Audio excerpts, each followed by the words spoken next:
부담이 돼요. 이게 재료가 자꾸 떨어지는데 어떡하나 이 생각이 듭니다. 우리 담임 목사님들이 말씀을 준비하시고 우리 성도들을 먹이시는 일에 얼마나 노고가 많은지 제가 새삼 깨닫게 됩니다. 우리 한국에 최근에 메르스 때문에 여러분들 많이 고생하셨죠. 제가 아는 지인 한 분 중에서도 그 메르스 환자가 들렀던 병원에 잠시 들으면서 몸이 좀 안 좋으셔가지고 주사를 맞고 이렇게 했는데 후에 전화가 와가지고는 확진 판명될 때까지는 잠복기가 있지 않습니까? 그래서 일주일 넘게 집안에 갇혀가지고 꼼짝도 하지 못하고 계시다가 그 이제 발열이 없는 상황 되셔가지고 그래서 이제 해방극 겸 자유를 얻으셔가지고 나오신 그런 분들이 주변에 계십니다. 우리 메르스 때문에 고생은 많이 했지만 환자들 또 많은 분들이 그렇게 또 이렇게 돌아가시지 않는 그런 분이 있어서 감사하기도 하지만 우리 한국에서는 조금 이 전염병에 대한 이런 것이 좀 약하지만요. 지금 전 세계적으로 가장 유행하고 있는 전염병 중에 하나가 이제 에볼라라는 바이러스입니다. 화면을 보시면 이 에볼라라는 바이러스는 지금까지 한 4,400명, 거의 5,000명이 죽는 그런 상황에 이르렀고요. 이제 아프리카 쪽에 많이 이런 발병을 하고 있습니다. 그리고 일단 이 병에 걸리면은 60% 이상이 사람들이 죽는다고 합니다. 그리고 이제 우리 이번에 메르스 때에도 그 의사분들도 환자 아주 철두철미하게 방역했지만 또 초기 진단할 때에 감염이 되고 이렇지 않습니까? 근데 이 에볼라 바이러스는 주변에서 이렇게 도와주는 도우미들이 가서도 같이 전염이 되고 감염이 되는, 그래서 한 50%의 구조대원들이 감염이 되어서 사망했다라고 이야기할 만큼 아주 끔찍한 그런 전염병이라고 이야기할 수가 있습니다. 물론 오늘날 우리가 과학이 발달하고 또 의료 시술이 많이 발달이 되어져서 옛날보다는 이 전염병에 대한 이런 어떤 확진 자체가 빨리 대처가 되어서 사망 환자들이 많지는 않긴 하지만, 그러나 과거에도 여러분들이 잘 아시는 대로 이 천연두라는 전염병, 이런 전염병들은 하루에 한 2,000명씩 죽고요. 15년 동안 한 500만 명이 죽는 그런 일들이 벌어졌다고 합니다. 또 흑사병 아시죠? 또 이런 병들도 굉장히 많이 발병이 되어져서 6년 동안 한 2,000 내지 3,000명 정도가 죽는, 3,000만 명 정도가 죽는, 유럽 인구의 한 3분의 1 정도가 죽는 그런 질병들이 우리 역사적으로 보면은 있어 왔습니다. 그래서 전염병이 굉장히 무서운 질병이라는 것을 우리가 알고요. 또 전염병에 대해서 굉장히 우리가 조심하지 않습니까? 근데 제가 오늘 설교 초두에 이런 이제 전염병에 대한 얘기를 하는 이유는 오늘 우리 본문의 말씀이 마치 이스라엘이 전염병에 걸린 것처럼 유사한 이런 죽음을 맞이한다는 것이 초점입니다. 그래서 민수기 11장 33절의 말씀을 보시면 우리 본문에 한번 보실까요? 민수기 11장 33절 화면에 있으면 좀 띄워주시고요.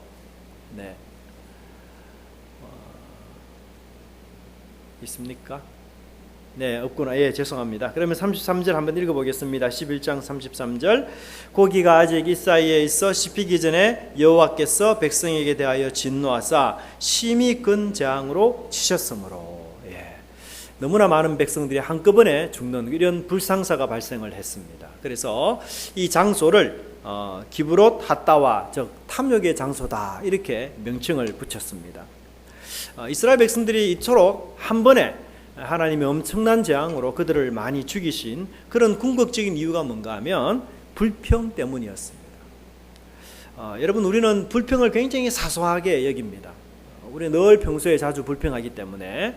하지만 성경에서는 불평은 전염병과도 같이 아주 무서운 것이며 사소한 것이 아니고 또 무덤을 향하고 죽음을 향하며 온 공동체를 파괴하는 그런 아주 전염병과 같이 무서운 것이라는 사실을 성경은 우리에게 말씀해 주고 있습니다. 사실 우리가 민수기 11장부터 봤는데요, 민수기 1장부터 10장까지는요 이스라엘 백성들이 하나님과 광야 생활을 하기 위해서 준비하는 과정이 그려져 있습니다. 그래서 하나님과 함께 동행할 때에 지인은 어떻게 배치하고 지파별로 어떻게 행진하고 이것을 다 준비합니다. 그리고 이제 11장에 들어와서 처음으로 하나님과 광야 행진을 합니다. 그런데 이 첫 광야 행진이 무엇으로 시작이 되는가 하면 죽음으로 시작이 됩니다. 굉장히 끔찍합니다. 이스라엘 백성들이 하나님과 동행하고 광야 여행한 지 3일 만에 하나님의 불심판을 받아서 죽는 일이 생깁니다. 마치 신혼부부가 여행을 하고 신혼여행을 갔다 와서 미래에 대한 설계를 하죠. 자녀는 몇 명 정도 낳자, 뭐 이런 여러 가지 많은 설계를 하고 서로 이제 사랑을 확인하고 신혼집에 돌아왔습니다. 새 집에, 새 가구에. 그런데 신혼 생활한 지 3일 만에 다툰 거나 똑같아요. 그래서 하나님과 함께 동행했던 이 신혼여행의 출발점이 굉장한 죽음으로 끝나고 있다는 것, 죽음으로 시작되고 있다는 것은 굉장한 비극입니다. 실제로 여러분 1장부터 10장까지 민수기 1장부터 10장까지 내용을 보시면 하나님은 이스라엘 백성들과 함께 동행할 때에 여러 가지를 경고하시죠. 너희들이 이 경고에 제대로 복종하지 않고 순종하지 않으면 죽을 것이다. 이렇게 하나님이 죽음에 대한 예언을 많이 하시는데요. 1장부터 10장까지 실제로 죽는 사람은 딱 두 사람입니다. 나답과 아비후가 잘못된 불로 하나님께 제사를 드리다가 죽는 장면, 그거밖에 없어요. 그런데 11장부터는요 계속해서 죽는 사람이 나오게, 11장부터 매 장마다 장사를 지냅니다. 계속해서 죽음이 나오고 하나님의 심판이 나오고 무수히 많은 사람들이 죽는 그런 부분들을 우리가 볼 수가 있고요. 하나님의 불심판으로 죽는 이 다베라 사건이 출애굽 하나님과 광야 여행을 한 지 3일 만에 벌어졌어요. 그리고 얼마 있지 않아서 이스라엘 백성들 사이에 만나 불평 사건이 일어나서 많은 사람이 죽는 그런 일들이 생기게 되었습니다. 우리는 일상생활 속에서 불평을 크게 문제 삼지는 않습니다. 아주 자연스러운 것이기도 하죠. 우리가 잘 아는 토마스 아퀴나스라는 중세의 유명한 신학자가요, 우리 그리스도인들이 가지고 있는 7가지 죄악에 대해서 그리고 있는데요. 이 토마스 아퀴나스도 7가지 죄들을 폭식, 교만, 시기, 분노, 나태, 탐욕, 정욕, 이렇게 이야기했어요. 근데 이 속에도 불평은 들어가 있지 않습니다. 우리는 정치에 대해서 불평하기도 하고, 혹은 자동차에 대해서 불평하기도 하고, 나의 직업에 대해서, 우리 가정에 대해서, 또 배우자와 우리 자녀들에 대해서 우리는 매일 거의 아주 자연스럽게 불평합니다. 불평이 너무 일반화되어 있고 일상화되어 있어서 불평이 아주 심각한 죄라는 것을 우리는 모르는 채 살아가는 경우가 굉장히 많습니다. 하지만 오늘 성경 본문은 그것이 우리 모두를 죽일 수 있는 전염병과 같이 아주 치명적인 것이라는 것을 이야기하고 있습니다. 여러분, 우리의 인생도 마치 이스라엘 백성들이 광야 여행을 출발한 것처럼 광야의 인생입니다. 광야의 인생 속에서는 항상 탐욕의 유혹이 도사리고 있습니다. 이런 탐욕의 유혹의 길에서 우리는 원망과 불평으로 무덤의 인생을 만들어 갈지, 아니면 감사함으로 축복의 인생을 만들어 갈지, 그것은 우리의 의지와 순종에 달려 있음을 깨닫습니다. 오늘 우리 말씀을 통해서 우리의 광야와 같은 이 인생을 하나님께 감사함으로 축복의 인생을 만들어가는, 그리고 원망과 불평할 수밖에 없는 그런 상황에서도 오히려 하나님께 감사함으로 나아가는 저와 여러분의 신앙생활이 되시기를 바랍니다. 첫 번째는 탐욕의 노예가 된 이스라엘 백성을 성경은 이야기하고 있습니다. 여러분 어르신들이나 이런 분들도 내과적인 병 때문에 병원에 오래 입원하시면서 몸이 너무 안 좋아서 죽을 먹는 경우가 있을 것입니다. 저도 한때 수술을 받아서 병원에서 오랫동안 죽을 먹은 적이 있습니다. 몸이 막 힘들고 괴롭고 이럴 때는 죽을 먹는 것이 괜찮지만 이제 어느 정도 회복한 뒤에 계속해서 죽을 먹는 것은 굉장히 힘든 일입니다. 어느 정도 몸이 회복이 되고 컨디션이 돌아오게 되면은 맵고 짭고 또 달콤한 이런 여러 맛들을 우리가 느껴보고 싶은 그런 생각들이 있기 때문에 죽만을 계속해서 먹는 건 쉽지 않는 일입니다. 이렇게 한 가지 음식을 오래 먹는다는 것, 이게 쉬운 일이 아니죠. 그래서 우리 어머니들도 제일 염려하고 걱정하는 그것이 뭡니까? 반찬 아닙니까? 반찬. 같은 반찬을 만들지 않으려고 얼마나 많은 애를 씁니까? 이스라엘 백성들도 마찬가지입니다. 이제 하나님과 동행할 첫 발을 내딛는 이런 상황에 있는데, 이런 상황에서도 계속해서 그들은 만나를 먹었습니다. 오늘도 만나를 먹고 내일도 만나를 먹고 모레도 만나를 먹고, 그리고 아침에도 만나고 점심때도 만나고 저녁때에도 만나를 먹고, 그래서 그 만나를 계속해서 이렇게 먹으니까 그게 너무 이제 지겨운 거죠. 그래서 5절에 그들은 애굽에서 먹던 6가지 진미를 기억하면서 이 만나에 대해서 불평 원망을 했습니다. 사실 애굽에서 먹던 생선 광야에서 구할 수 없는 거죠. 그래서 그들은 애굽에서 먹던 이 진미를 기억하면서 우리가 만나만 먹고 너무 불평하는 그런 모습을 우리가 볼 수가 있습니다. 물론 우리가 있을 수 있는 일이죠. 그러나 하나님은 이들의 불평에 대해서 어떻게 보고 있는가? 성경은 이들의 불평을 무엇이라고 이야기하는가? 그것을 우리가 살펴보는 게 중요한데요.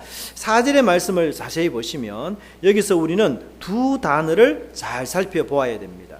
4절에 보시면 섞여 사는 다른 인종들이라고 말하고 있습니다. 이 다른 인종이라는 말은 이방이라는 뜻도 되지만요, 원문에 더 가까운 뜻은 불량자라는 뜻입니다. 이 표현은 이 성경의 한 곳에, 오직 이곳에만 사용되는데요, 불량자라는 뜻이 있습니다. 그러니까 이 지금 원망하고 불평하는 사람들은 도덕적으로도 문제가 있고 신앙적으로도 좋지 않는 이런 사람이 지금 원망하고 불평하고 있다라는 것을 이야기하고 있습니다. 우리가 같은 음식을 계속해서 먹기 때문에 불평하고 원망하는 것은 뭐 어느 정도 괜찮지 않겠나 이 생각을 했는데, 성경은 그것이 아니라 이렇게 불평 원망하는 사람이 비신앙적이고 도덕적으로 문제가 있는 사람이 원망하고 불평하는 것이기 때문에 이런 사람들의 원망과 불평에 우리가 동조하거나 찬성하거나 그럴 수 있다 이렇게 생각해서는 안 된다는 것을 성경은 우리에게 말하고 있습니다. 뿐만 아니라 둘째로 이 사람들은 탐욕의 동기가 되어서 불평한다고 이야기합니다. 즉 아주 지나친 욕심이 그들 마음속에 있어서 하나님이 주신 만나를 저평가하고 애굽의 산의 진미를 탐내는 그런 사람이었던 것을 이야기하고 있습니다. 근데 이 불평이 가진 놀라운 힘이 뭔가 하면요, 이 불평은 확산된다는 사실입니다. 자, 4절에 보시면요, 이스라엘 자손들도 이들의 불평에 전염이 되어서 울기 시작했습니다. 처음에는 불량자들이 시작한 불평 원망이었는데요, 이 불량자들이 시작한 불평과 원망이 이제는 이스라엘 자손들의 입에서도 흘러나오기 시작했고 그들도 눈물을 흘리면서 하나님께 원망하기 시작합니다. 그런데 그것으로 그친 것이 아니라 10절을 보시면 이제 이스라엘 백성의 온 가족에게까지 이 불평이 전염이 되었어요. 그래서 온 가족들이 장막문에서 울기 시작했다라고 이야기하고 있습니다. 얼마나 놀라운 현상입니까? 소수의 불량자, 비신앙인, 도덕적으로 온전치 못한 몇 사람이 시작한 이 불평이 이스라엘 전체에 파급 효과가 되었고 이스라엘 전체에 있는 모든 식구들에게까지도 이것이 영향을 입어서 모든 사람이 울기 시작했습니다. 삽시간에 이스라엘 진영은 울음바다가 되어버렸습니다. 사랑하는 우리 성도 여러분, 우리는 여기서 불평의 물파장을 보게 됩니다. 우리가 호숫가에 돌을 던지면 물파장이 일어나는 것처럼 불평은 한 사람 두 사람으로 시작했지만 그 여파는 계속해서 미치고 있다는 것입니다. 불평의 무서운 전염병을 우리는 보게 됩니다. 소수의 사람들이 다수의 사람들을 불평으로 감동시킵니다. 불량한 사람들이 믿음이 있다고 하는 사람들을 불평으로 세뇌시킵니다. 불평의 특징이 뭡니까, 여러분? 밖에서 안으로 들어옵니다. 그리고 아래에서 위로 올라가는 것이 불평의 특징입니다. 우리는 TV나 인터넷을 통해서 많은 뉴스를 봅니다. 그리고 세상 사람들이 하는 끊임없는 불평들을 듣게 됩니다. 그리고 우리도 어느덧 그 불평에 쇠뇌가 되고 감염이 되어서 교회에 와서도 우리는 세상 사람들이 하는 불평들을 늘어놓기 시작합니다. 그러면 이제 교회 권사님, 안수 집사님들이 그 불평 소리를 받아서 본인들도 같이 불평하게 됩니다. 그리고는 이제 장로님과 목사님들이 또 같이 불평하기 시작합니다. 이것이 바로 이스라엘의 상황입니다. 불평은 외부에서부터 안으로 들어오게 되어 있습니다. 우리 성도들에게는 불평이 기도 제목이 되어야 됩니다. 물론 건전한 불평, 또 건설적인 불평이 있을 수 있습니다. 하지만 파괴적이고 비신앙적이며 불신앙적인 이런 불평은 우리는 해서는 안 될 것이죠. 오히려 그것을 하나님께 기도하면서 우리는 고민하고 아파하면서 중보하는 그런 믿음의 사람이 되어야 하는데 그렇지 못한 것이었습니다. 여러분, 이스라엘 백성들이요, 광야 생활을 하면서 하나님께 많은 심판을 받습니다. 그런데요, 그들이 그 심판을 받는 이유가요, 살인을 했거나 간음을 했거나 도둑질을 했거나 이런 악한 일 때문에 하나님께 심판받는 일은 거의 없습니다. 대부분은 불평에서 시작이 되었습니다. 정말 놀라운 일입니다, 여러분. 민수기 14장 22절은 성경에서 이렇게 말하고 있습니다. 우리 한번 같이 한번 읽어보겠습니다. 시작. 나의 영광과 애국과 광야에서 행한 나의 이 이적을 보고도 이같이 10번이나 나를 시험하고 내 목소리를 청종치 아니한 그 사람. 하나님은 이스라엘 백성들과 함께 광야 생활을 했는데 그들이 몇 번이나요? 10번이나 나에게 불평 원망을 해요. 근데 이 10번이는요, 횟수로도 10번일 수 있지만요, 10이라는 숫자는 성경에서 만수를 뜻합니다. 만수. 즉 이스라엘 백성들은 사사건건 모든 것에 하나님께 원망하고 불평하고 그렇게 했다는 것을 성경은 설명하고 있습니다. 여러분, 이스라엘 백성들이 출애굽한 뒤에 제일 먼저 불평 시작한 게 뭔지 아세요? 출애굽기 14장 11절에 바로의 병거가 가까이 오는 것을 보고 불평 원망하기 시작합니다. 애굽에 매장지가 없으므로 당신이 우리를 이끌어내어 이 광야에서 죽게 하느뇨, 어찌하여 당신이 우리를 애굽에서 이끌어내어 이같이 우리에게 하느뇨. 이것이 불평의 시작이었습니다. 그리고 여러분, 이스라엘 백성들이 광야 여행을 하면서 어떤 불평을 합니까? 물이 없다고 불평합니다. 길이 험하다고 불평합니다. 르비딤에서 또 물이 없다고 불평합니다. 먹을 것이 없다고 불평합니다. 그리고 미리암과 아론은 모세의 권한에 대해서 불평합니다. 그리고 레위인들은 아론의 제사장권에 대해서 또 불평하고 원망하기 시작합니다. 그리고 그들이 최종적으로 마지막에 한 불평이 뭔지 아세요? 가나안 땅을 혹평하면서 이 가나안 땅에 대해서 불평함으로써 결국은 가나안 땅에 들어가지 못하고 40년을 방황하는 끔찍한 일들이 생기게 되었습니다. 이 모든 일들이 뭐에서 시작됐습니까? 사소한, 우리가 흔히 잘 하는, 일상적으로 늘 하는 불평에서부터 이 모든 일이 시작이 되었습니다. 여러분, 이 이스라엘 백성들의 공동체가요, 참 재미난 것은 처음에는 백성들이 불평을 해요. 백성들이. 근데 그 불평의 도가 점점점 높아지면 누가 불평하는지 아십니까? 하나님을 섬기는 지도자들이, 두령들이 불평하기 시작합니다. 그 두령들의 불평이 이제 더 수위가 올라가면 누가 하는 줄 아세요? 하나님 앞에서 직접 섬기는, 하나님을 섬기는 레위인들이 불평하기 시작합니다. 그 레위인들의 불평을 넘어서서 또 누가 불평하는 줄 아세요? 모세의 친형제요 자매가 되는 아론과 미리암이 또 모세에 대해서 불평해요. 이 민수기를 보면 정말 재밌습니다. 백성의 불평에서부터 시작해서 누구의 불평까지 올라가는가 하면 아론과 미리암의 불평까지 이어갑니다. 불평은 모든 사람을 감염시키는 아주 무서운 전염병이에요. 사소한 것이 결코 아닙니다. 내 문제로 끝날 일이 아니에요. 그것이 지도자를 위협합니다. 오늘 본문에서도 모세도 하나님 어찌하여 이 백성들을 내게 붙여서 내가 이렇게 고생하게 만듭니까? 라면서 백성들의 원망과 불평이 실제로는 모세에게까지 원망과 불평으로 다가오게 만드는 그런 역할을 하게 하는 것입니다.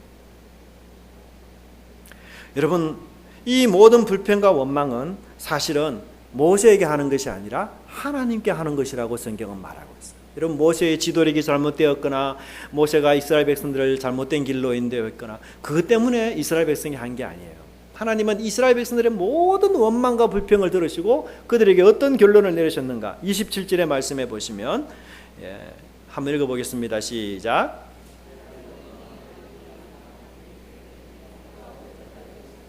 이스라엘 자손이 나를 향하여 원망하는 바, 그 원망하는 말을 내가 이게 하나님이 나를 원망하는, 또 나를 향하여 원망하는 바 두 번이나 묘사하고 있습니다.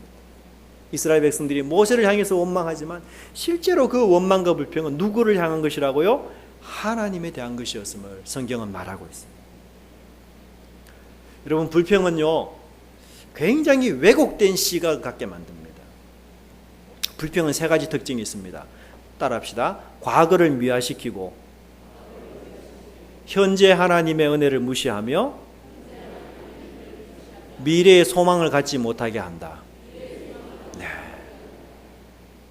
여러분요, 사람들이 언제 불평한지 아세요? 과거가 더 좋았다라고 생각할 때 불평합니다. 내가 있었던 때가 훨씬 좋았는데, 그때 그 과거가 훨씬 좋았는데, 이스라엘 백성들이 광야에서 하늘에서 내려오는 신령한 만나를 먹으면서 그들은 그 만나에 만족하지 못하고 무엇을 생각합니까? 과거에 우리가 애굽에서 살던 때에 부추와 외와 수박과 생선과 마늘 그거 먹던 때가 좋았는데, 여러분, 이스라엘 백성들이요, 아무리 애굽에서 살던 진미, 그런 산의 진미를 먹었다 하더라도 그때 이스라엘 백성들은요, 노예 생활이었고 바로에게 학대당하는 끔찍한 재앙의 순간이었지, 그 먹는 것 때문에 좋아서 희희낙낙하는 시대가 전혀 아니었습니다. 그런데 모든 것들 다 잊어버리고 과거에 먹던 그 하나 사실만 생각하면서 이스라엘 백성들이 현재 누리고 있는 하나님의 은혜를 무시하고 업신여기는 것입니다. 그들이 과거에 얼마나 힘들게 살았습니까? 바로의 노예 밑에서 짐승 같은 삶을 살지 않았습니까? 너무나도 고통스럽고 너무나도 아파서 하나님께 부르짖는 그런 나날들이 얼마나 많았습니까? 그런데 지금 그때가 좋았다고 이야기합니다. 노예로 살았던 과거 삶을 그리워한다는 거죠. 예? 지금 누리고 있는 자유롭게 사는 현재 삶을 무시하는, 애굽의 음식을 높이지만 하나님이 주신 하늘의 신령한 만나를 비하시키고 낮추고 업신여기고 무시하는, 불평은 이처럼 우리의 시각을 완전히 왜곡시킵니다. 뿐만 아니라 하나님이 주신 미래의 약속을 그들은 완전히 망각하게 만듭니다. 하나님이 이 광야를 거쳐서 분명히 그들을 가나안 땅, 그리고 적과 꿀이 흐르는 땅으로 인도하실 것이라는 그 약속을 불평 원망 때문에 깡그리 잃어버리고 그냥 과거로만 갔으면 좋겠다는 그런 마음을 갖게 하는 것입니다. 그래서 불평은 하나님이 주신 모든 것들을 파괴하는 무서운 것임을 우리는 깨달아야 할 것입니다. 여러분, 불평의 원인은 결코 환경이 아닙니다. 모든 것이 넉넉하고 모든 것이 풍성한 에덴 동산에서도 아담과 하와는 타락했습니다. 하나님의 섭리와 그 주권을 불신한다면 좋은 장소, 좋은 음식, 좋은 사람 다 불평과 원망의 대상이 될 수 있음을 우리는 기억해야 합니다. 여러분, 우리가 불평을 극복할 수 있는 유일한 도구가 무엇입니까? 그것은 환경이 아니라 믿음입니다. 조건이 아니라 하나님에 대한 신뢰입니다.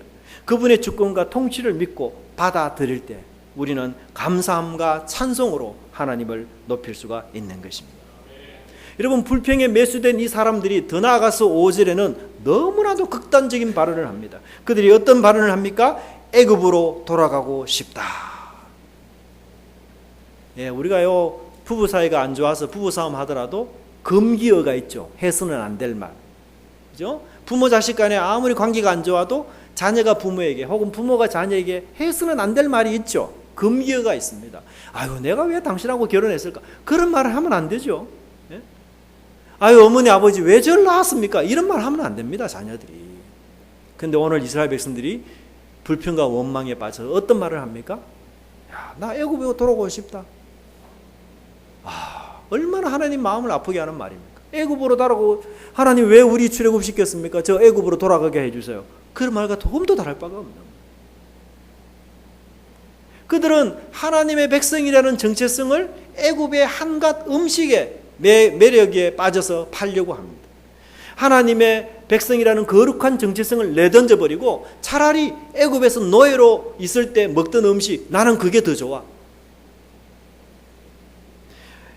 그들은 이스라엘의 정체성과 사명까지 흔드는 그 불평이 그 위험 수위에 도달했음을 우리에게 말해주고 있습니다. 그들은 하나님 앞에서 해서는 안 될 말을 꺼낸 것입니다. 하나님은 애굽에서 얼마나 놀라운 능력으로, 얼마나 많은 수고로 그들을 구원하셨습니까? 그런 수고와 은혜를 그들은 휴지 조각으로 만들어버리는 것이었어요. 하나님의 놀라운 자비와 그 능력을 쓰레기처럼 여기는 말이었습니다. 하나님의 그 언약을 그들은 아주 무용지물로 만들어버리는 이런 말이었던 것이었습니다. 사랑하는 우리 성도 여러분, 우리에게는 어떤 불평이 우리 마음속에 있습니까? 또 어떤 탐심과 욕심이 우리 속에 있습니까? 성경에 탐심에 사로잡힌 자는 불량한 자라고 성경은 말하고 있습니다. 탐욕에 사로잡힌 자는 탐심의 종이 됩니다. 세상의 것에 포로가 됩니다. 하나님의 약속과 유업을 소홀히 여깁니다. 예배와 말씀을 무시합니다. 그리고는 마치 에서처럼, 망령된 에서처럼 팥죽 한 그릇에 장자의 명분을 팔아버리고, 하나님의 백성의 정체성이 뭐 중요하냐? 탐심이 중요하고 챙기는 것이 중요하다. 그런 모습으로 우리가 타락하게 되는 것입니다. 여러분, 우리의 삶은 광야입니다. 광야 삶의 가장 중요한 특징이 여러분 뭔지 아세요? 항상 모자란다는 겁니다. 광야는 여러분 부족한 곳이에요. 항상 모자라는 곳입니다. 뭔가 이렇게 늘 없는 것입니다. 차고 넘치는 곳이 결코 아닙니다. 그것이 우리 오늘 현대 우리 모든 믿는 사람의 광야 생활의 여정이에요. 그래서 우리는 모자라고 부족하고 그리고 필요한 것들을 위해 하나님께 기도하고 간구하기도 합니다. 그럼에도 불구하고 우리는 때로 그 필요한 것이 채워지지 않았어. 하나님께 원망하고 하나님 왜 안 채워주십니까? 하나님 능력 많은 분 아닙니까? 그러면서 우리가 하나님께 하소연하기도 합니다. 하지만 우리가 이제는 기도를 좀 바꾸어 보십시다. 어떻게 해요? 모자라고 부족하고 채워지지 않아도 하나님 있는 것, 하나님 내게 주신 것, 하나님 내게 은혜로 베풀어 주신 것, 그것에 대해서 우리가 감사하는 기도를 하십시다. 그리고 부족하고 모자라지만 하나님께 헌신하고 하나님께 드리고, 그래서 나는 이 세상에서 물질 때문에 사는 것이 아니라 하나님이 내게 장차 주실 하늘의 유업 때문에 내가 이 세상을 살아간다는 믿음으로 하나님께 나아가도록 하십시다. 그럴 때 우리는 물질의 종이 아닌, 애굽의 종이 아닌 하나님의 종이라는 사실을 드러내시게 될 것입니다. 두 번째로 하나님이 주신 만나를 성경 저자는 설명하고 있습니다. 그런데 이 본문에 여러분 배열을 자세히 살펴보시면 조금 이상한 배열이 되어 있습니다. 앞에서 4절부터 6절까지는 불평하는 기사가 나오고요. 그 다음에 또다시 10절부터 불평하는 얘기가 나와요. 근데 이 가운데 7절부터 9절까지는 무엇에 대해서 설명하고 있는가 하면 만나에 대해서 설명하고 있습니다. 구조가 좀 특이하죠. 불평하는 일을 같이 연결해서 쓰고 난 뒤에 만나에 대해서 말해도 되는데, 그렇지 않고 앞에 불평, 뒤에 불평, 그리고 가운데는 만나의 얘기, 이렇게 구조가 지금 짜여져 있어요. 배열이. 그럼 저자가 이걸 통해서 뭘 우리에게 말하고자 하는가 하면, 이스라엘 사람들이 정말 너무 매일 만나를 먹어서 너무 지겹다고 하는 그 불평과 원망이 과연 합당한가? 그것을 7절부터 9절까지 상세하고 쓰고 있습니다. 상세하게. 여러분, 본문에서요, 만나를 이처럼 상세하게 설명하고 쓰는 곳은 이곳밖에 없습니다. 여러분, 출애굽기에도 만나 기사 나오지만요, 출애굽기는 만나에 대한 어떤 모양만 표시하지 만나를 먹는 제조 방법에 대해서는 전혀 언급이 없어요. 그런데 민수기 이 부분에서만큼은 만나를 굉장히 다양한 재료로 사용하고 다양한 조리법으로 다양하게 먹을 수 있다는 사실을 이야기하고 있어요.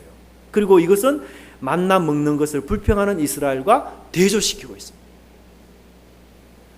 매일 먹는 만나기 때문에 지겨울 수도 있고 불평할 수 있어요. 그런데 성경 저자는 이 만나가 다양한 조리로 먹을 수 있는 것이라고 우리에게 설명하면서 그들의 불평과 원망이 정말로 타당한가 너희들도 한번 생각해보라, 이렇게 우리에게 지금 도전을 던져주고 있는 것입니다. 만나는 딱딱한 음식이라고 이야기합니다. 그래서 맷돌에 갈거나 절구에 찍거나 가마에 삶아서 그렇게 먹을 수 있습니다. 만나에 대한 조리법이 굉장히 다양합니다. 여러분, 우리가 쌀도 어떻게 먹을 수 있습니까? 밥으로도 해 먹을 수 있지만 또요, 떡으로도 가능하죠. 죽으로도 가능합니다. 다양한 조리법이 얼마든지 가능합니다. 마찬가지로 만나도 여러 가지 맛을 낼 수가 있습니다. 다양한 조리법을 통해서 다양한 형태의 맛을 낼 수가 있습니다. 심지어 쌀과자처럼 아주 고소한 과자까지 그들이 만들어 먹을 수 있는 것이라고 설명하고 있습니다. 여러분, 우리는 여기서 중요한 상징적인 의미가 이 속에 있음을 압니다. 하나님의 백성이 먹어야 될 것은 신령한 만나이지 애굽의 진수성찬이 아니라는 것을 말해주고 있습니다. 여러분, 이 하늘에서부터 내려오는 이 신령한 만나를요, 성경은 뭐라고 이야기하는가 하면 하늘 양식이라고 이야기합니다. 이 천사가 먹던 음식이라고 하거든요. 시편 78편 24절 한번 보시면 시작. 저에게 만나를 비같이 내려 먹이시며 하늘 양식으로 주셨나니. 네, 이 만나를 하늘 양식이라고 이야기합니다. 사실 하늘에서 내려왔어요. 그런데 신약에 보면요, 이 만나를 누구로 이야기하는가 하면 예수님으로 연결시켜서 이야기하고 있습니다. 네. 만나는 바로 예수님이라고 이야기합니다. 예수님도 하늘에서 내려오셨죠. 그래서 만나와 비슷합니다. 그러나 만나는 먹고 죽었지만 예수님은 먹고 마시면 영생한다라고 설명하고 있는 것이죠. 자, 여기서 이스라엘 백성들이 하나님이 주신 하늘의 양식 만나를 거부하고 그들이 애굽의 산의 진미를 탐한다는 것은 결국 뭘 이야기합니까? 그들이 세상 얘기를 좋아한다는 것이에요. 하나님의 말씀을 거부하고 세상 얘기를 좋아한다는 것입니다. 세속적인 뉴스를 좋아한다는 것입니다. 여러분, 우리는 어떻습니까? 우리는 교회에 와서 어떤 얘기를 듣기를 좋아하십니까? 세속적이고 건전하지 못하고 비도덕적인 얘기, 연예인 얘기, 아이돌 가수 얘기, 무슨 좋은 상품 얘기, 그런 것을 우리가 교회에 와서 듣기를 원한다면 이곳은 교회도 아니고 그것을 원하는 여러분은 성도도 아닐 것입니다. 세상에서 출세하는 방법, 세상에서 잘 사는 방법, 어떻게 하면 돈을 많이 벌 수 있는가, 어떻게 하면 출세할 수 있는가, 그것을 교회에서 듣기 원한다면 그것은 바로 내가 애굽의 진수성찬을 바라는 것과 다를 바가 없다는 것입니다. 교회는 어떤 곳이어야 합니까? 하나님의 백성은 어떤 곳이어야 합니까? 하늘 양식을 먹는 곳이 교회이고 하나님 백성의 정체성이어야 한다는 것입니다. 세상의 모든 것을 초월하는 복음, 죽음을 정복하는 복음의 얘기, 그 소식을 전하고 그 소식에 응답하는 것이 바로 교회이고 만나여야 한다는 것입니다. 만나를 찾는 사람은 주님의 말씀을 먹고자 하는 사람입니다. 산의 진미가 아무리 맛있고 아무리 영양가가 있고 그렇다 할지라도 예수님의 제자인 내가 먹어야 될 것은 오직 하늘 양식뿐이라는 것을 인식하는 것입니다. 사실 애굽의 산의 진미는 노예들에게 베풀어지는 음식입니다. 그것이 아무리 좋은 것이고 그것이 욕심나고 유혹할 만한 것이라 할지라도 하나님의 자녀가 된 새로운 신분, 새로운 사람이 된 내가 먹을 양식은 결코 아닌 것입니다. 사랑하는 우리 성도 여러분, 여러분은 이제까지 어떤 음식들에 탐닉하고 먹어왔습니까? 로또 복권에 당첨된 얘기들, 인생에서 대박난 얘기들, 그런 얘기들이 우리의 입에서 회자되었다면 이제부터 그것은 내가 즐길 만나가 결코 아니라는 것을 알아야 할 것입니다. 예수님입니다. 복음으로 세상을 정복하는 얘기입니다. 매일 말씀으로 묵상하면서 하늘 양식을 우리의 마음속에 채우고 이 채워진 하늘 양식으로 세상 사람들에게 전하는 것, 그것이 바로 만나를 먹는 사람의 자세인 것입니다. 오늘 본문에서는 만나가 내리는 시점을 특별히 이야기하고 있는데요. 언제 이 만나가 내려진다고 이야기하고 있습니까? 밤에 이슬이 내릴 때에 함께 내린다고 말하고 있습니다. 저는 이 본문을 보면서 너무 감동이 돼요. 왜 새벽에 내릴까? 왜 밤중에 내릴까? 이슬처럼 왜 내릴까? 이 새벽은 모든 사람들이 깊이 자고 있는 한밤중 아닙니까? 그 한밤중에 하나님께서 당신의 백성들을 위해서 만나를 내리신다. 이것은 하나님이 아버지가 되셔서 주무시지도 않고 졸지도 않으시면서 자기 백성을 먹이시고 입히시는 하나님의 놀라운 은혜를 여기서 말해주고 있습니다. 사람들은 피곤해서 잠을 자는 중이지만 아버지 되신 하나님은 그 많은 장자들을, 이스라엘을, 자기 백성을 먹이기 위해서 밤중에도 쉬지 않으시고 새벽에도 졸지 않으시고 일하시면서 우리에게 은혜를 베풀어 주시는 분이신 것입니다. 시편의 121편 4절에서 시인은 이렇게 말하고 있습니다. 시작. 이스라엘을 지키시는 자는 졸지도 아니하시고 주무시지도 아니하시리라. 하나님은 수없이 많은 이스라엘 백성들을 먹이시고 그들을 돌보기 위해서 밤낮 없이 분주하게 하나님이 일하시는 분이셔요. 하지만 이스라엘은 어떻습니까? 그들은 가만히 앉아서 그냥 하늘에서 내려오는 만나를 아무 수고 없이 그냥 주워서 먹기만 하면 됩니다. 그런데 고기가 없다고 불평하는 거예요. 얼마나 대조적입니까?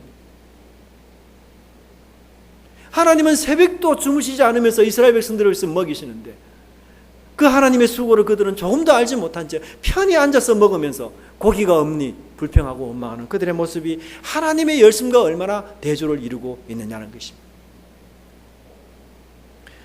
여러분, 우리도 인생을 살아가면서 하나님을 향해 불평할 때가 있어요. 그렇죠? 저도 마찬가지입니다.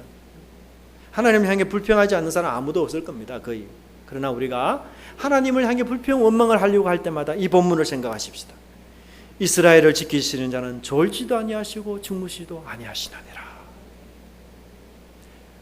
하나님은 우리를 먹이시고 우리를 입히시고 우리를 보호하시며 우리를 살리시기 위해서 주무시지도 않고 수고하시고 애쓰시고 지금까지도 힘을 다해서 우리를 도와주신다는 사실을 잊지 않으셔야 할 것입니다.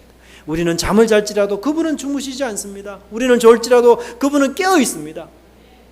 그래서 우리를 항상 도와주시고 생명을 이끌어 주시고, 그래서 그 힘으로 우리가 하루하루 연장이 된다는 사실을 깨달을 때 우리는 없는 것에 불평하기보다 있는 것에 오히려 감사하며 하나님께 나아가리라, 그렇게 생각이 듭니다. 그러한 저와 여러분이 되시길 바랍니다. 마지막 세 번째, 하나님의 해결책은 무엇입니까? 하나님은 이들에게 필요한 고기를 먹이시겠다고 약속하시면서 31절에 보시면 엄청난 메추라기를 그들에게 허락해 주셨습니다. 이 적게 모은 사람도 10호멜이라고 이야기하는데요. 여기 10호멜이라는 것은요, 리터로 계산하면 약 2200리터 됩니다. 그래서 1.5리터 병 있죠. 1.5리터 PT병에 1467개가 사용됩니다. 엄청나게 많은 사람들이 메추라기에 그냥 이 고기에 걸신이 들린 것 같아요. 평소 고기 먹지 못한 분이 돼지고기 10인분 시켜서 먹듯이, 그죠? 고기에 걸신이 들린 것 같아요. 그래서 이 10호멜을 거둡니다. 2200리터.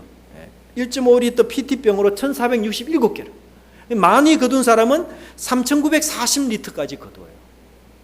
근데 여러분, 고기를요, 오래, 냉장고가 없는 시절에 고기를 오랫동안 먹으려면 어떻게 하면 되죠?